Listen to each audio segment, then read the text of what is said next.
But anyway, so nostalgia's a thing, and we've got no sport to talk about at the moment, so we might as well go back in time. And it's 10 years ago this week that Fulham knocked Juventus out of the Europa League. It is the most incredible football match I've ever commentated on, and I was very lucky to be invited by the people who cover, the people who run the Fulham website to talk about my experience of covering the two legs of that match, particularly the climax, the remarkable game at Craven Cottage, where Fulham, who were 4-1 down on aggregate, eventually emerged to win 5-4. Fabio Cannavaro, World Cup winning captain, sent off in the first half. Absolutely remarkable. And Jeff Pruce, who runs the Fulham website, is on the line now, and he's been at the epicentre of all the kind of celebrations of this remarkable achievement 10 years ago. He's on the line now. Hi, Jeff. Hello, Nick. How's it going? Yeah, very good, thank you. Good to speak to you again. As I said, we've spent quite a lot of this week talking about that game, but it was it was a great thing. And just a word from you, if you can, on the response from Fulham fans, because it would have been a great celebration anyway of 10 years since that game. But the fact that we have no football and times are tough has probably made the thirst for reminiscence even greater. Yeah, absolutely. I mean, we were very lucky that in terms of games that we could look back on, this one came so soon for us. It's something that we probably would have done a little throwback on anyway, but the fact that there was no football going on, we were supposed to play Leeds United that evening, and obviously our content calendar completely cleared up, so we thought, why not just pretend it's 2010 across all our channels? So, it couldn't have gone any better, really, and that's really down to the fans who completely bought into what we were trying to do. They were tweeting themselves as if it was 2010, and yeah, the response was just fantastic. And of course, this is the interesting thing about this period of time, is that whilst footballers and coaches and managers and ground staff and match day staff haven't really got anything to do, as a social media manager, you are probably very busy, because the demand for content from you guys, am I right in saying, has probably gone up? Yeah, that's the strange thing. We're probably working harder than we ever have, because when you've got your structured content plan, like game on a Wednesday, game on a Saturday, you know exactly what content you're putting out. It's quite a simple thing, quite easy rhythm to get into, but now we're sort of trying to pluck content ideas out of thin air and trying to all come together and think of things that are going to get the fans sort of entertained still. Just going back in those 10 years, I know you were in the crowd that day as well. And for those that don't remember, because it was a weird kick-off time as well, it was like 6 o'clock in the evening. They never kick games off at 6 o'clock in the evening in London for very, very good reasons. It's slap bang in the middle of the rush hour, and it's a logistical nightmare. Somehow they got it under the radar. And Fulham were dead and buried. You know, they were 3-1 down from the first leg. None of this was supposed to happen. And yet by sort of 8 o'clock in the evening, 7:30, 8 o'clock in the evening, it was one of the biggest stories of the season. Yeah, it was absolutely madness. I watched it. This was about 18 months before I joined the club. I watched it with my dad and brother in the hammy end. And just when David Trezeguet scores after 2 minutes, I remember vividly thinking, right, just enjoy watching Juventus at Craven Cottage. This is as good as it's going to get. Just relish it. And then Zamora equalises. And then when the red card happens, you start to wonder what if, and just went from there, and a euphoric night for everyone. Incredible, really. And, again, it was part of that amazing team. And as I understand it, quite a lot of the effort you've put into celebrating this match has been about not just talking to people like me who were there. I mean, my insight was obviously very valuable, but clearly you spoke to a lot of the other people who had a really significant role to play. What were their reflections on 10 years since that game? Well, something we've done all season is we try to speak to as many of the players who are involved in that season as possible. So we've sort of been banking them as we go along. Crystal Palace were good enough to let us speak to Roy Hodgson and Ray Lewington.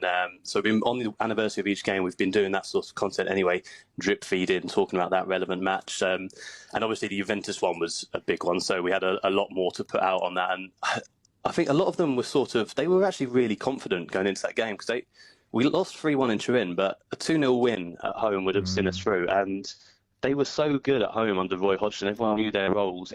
What they always say, every player would say, I could play in any position. And because of how well drilled Roy Hodgson had us, I could do a job there. So I think they recognised what a great achievement it was. But I don't think it came as much of a surprise to the players as it did to everyone else. Emma, Roy Hodgson was always seen as this kind of controlled, cautious coach. But the thing that lives with me from that game, and I'm sure Jeff would agree on this, was the relentless way that Fulham attacked 10-man Juventus. And it's just, Roy Hodgson, only example of Roy Hodgson ripping the handbrake off ever. Which yes. was always struck me, the fact they always say he's a terribly cautious coach. But when when the push comes to shove, and being 4-1 down against Juventus, push is definitely coming to shove. He kind of told them to go, and it was amazing to watch. Well, I suppose it was all that training and hard work that he famously he always puts his teams through. It all sort of came to that moment, didn't it? My memories actually of that game are not being there and being in Sainsbury's and listening to you, Nick, and the winning goal going in, and the woman behind the counter asked me if I wanted a plastic bag, and I screamed yes in her face. Right, so you got a plastic bag, yeah, I did, and a place in the quarterfinals of the Europa League. But I think what's interesting about that night, because it was a Europa League game, so there were different sort of ticketing allocations. So where we sit, Nick, is right in with the fans, isn't it, at Craven Cottage? And a lot of the supporters, who we usually sit very close to and therefore communicate with on a regular basis, they weren't there, and I wasn't there. And then the next time I was at Craven Cottage and they said to me, were you here for the Juventus game? I said, no. And they said, I wasn't either. And we said, should we just pretend we were? Yeah. I mean, as long as you say it with enough, oh, yeah, I was there, definitely. But it turns out 250,000 Fulham fans were there. But I wonder if... It's interesting that Jeff's saying that the players are confident, because I'm not sure the fans were that confident. I don't know. I mean, were you confident, Jeff, thinking, just got to beat Juventus 2-0 at home, that's easy?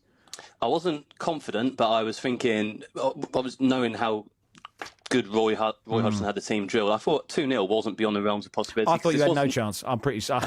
I hate to say that. I thought they're not going to. This is Juventus, for goodness sake. But good job I was wrong. Yes, well, it's a case of when Trezeguet scores, I did think it was game over. But this wasn't the Juventus team that swept the Europe aside, is it? They were also missing Chiellini and Buffon, and I thought a lot was going in our favour going into the game. But when we go 1-0 down, we're 4 down angry, I did think that was curtains. Jeff, in the meantime, are you taking fan suggestions on their sort of memories that they want replay? Because I think today it's a home win against Manchester United that seems to be on your Twitter feeds. Yes. Have you mentioned the fact that Manchester United were down to 9 men by the end of that match? Well, that's a side note, isn't it? All I remember is Paul Scholes and Wayne Rooney wanted an early bath. Is that right? If you can't keep your discipline, discipline's a huge part of the modern game. You can only play the team that's in front of you, can't you? Absolutely. Really? Yes. Exactly. Well, no, we have had a lot of fans asking us to keep doing this sort of thing, because it went down so well. We had fans getting in touch saying, my kid was too young to watch Juventus with me at the time, so it was great to relive it with them. And there's been a lot of clamour for us to do it for other famous Fulham matches, so it's definitely something we're looking into. There does seem to be a huge appetite from all football clubs are saying, right, let's relive some great memories.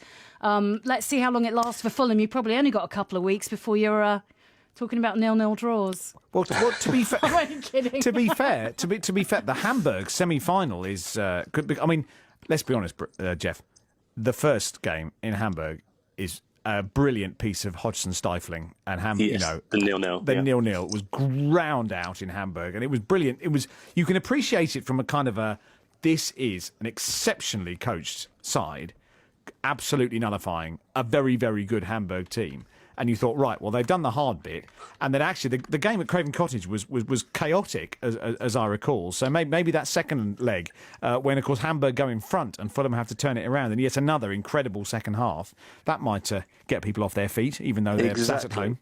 Yeah, that's one I'd actually earmarked several months ago to do in real time, because I think I'm not sure what day it falls on, but definitely not a match day. So that was the original plan, and the Juventus one just sort of got born out of that. But yeah, Hamburg was very similar. Mladen Petrovic, who obviously went on to play for Fulham later down the line, scores a magic free kick, and again we looked down and out, and then they just never knew when to give up that team. We win 2-1.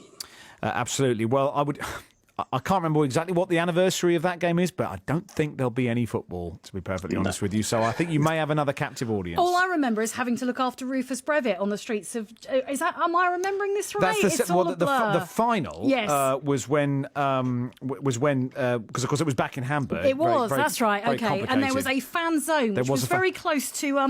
one of the bluer areas. It was on the Reeperbahn, Emma. I mean, there were some naughty shops. Famously one of the more seedy streets in Europe, and they decided to put the Fulham fan zone. They know their fans on the Reeperbahn. Yeah. And Jeff, we took Rufus Brevitt, who obviously is something of a Fulham legend, along to. We had to get him out of there. Not because he was in the seedy bars. Afternoon, Rufus, if you're listening. No, but because he was just mobbed. And we didn't quite realise that Rufus is so wonderful with fans. He will literally chat to and spend time with every single Fulham fan who wants to talk to him. And we almost created a bit of a public safety incident.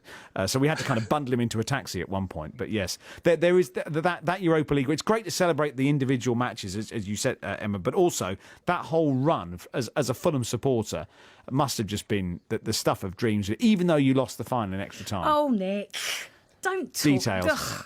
Although, I've got to say, Rufus, if you're listening, at the end of the game, Rufus turned to me and went, "Oh, wish they hadn't got this. Whole thing's a waste of time." And I was like, "Rufus, you've just taken Atletico Madrid to extra time in a major European final." He was like, nah, it's ruined it for me. Wish we never even got out of the group stages. Oh, he was in a bad way. Afternoon, Rufus, if you're listening. You were tremendous fun to cover Fulham with. But anyway, Jeff, thanks for your time. Pleasure, Nick. You better get back to creating all that quality social media content Fulham fans are demanding at this difficult time. And that Riverside stand has got a bit more time to be built in the meantime, I'm guessing. So we'll see. I'll tell you what, whenever we put a video up of anything to do with the Riverside stand, it can just be a crane moving 5 inches. We get about 10,000 views on that. So we've always got that up our sleeves. Yeah. All the builders need to socially distance, obviously, but I assume you can kind of construct a football ground 2 metres apart, I would imagine. Right. Thank you very much indeed, Jeff, for tremendous stuff on Fulham's celebration of 10 years since they knocked out Juventus. We've talked about how all the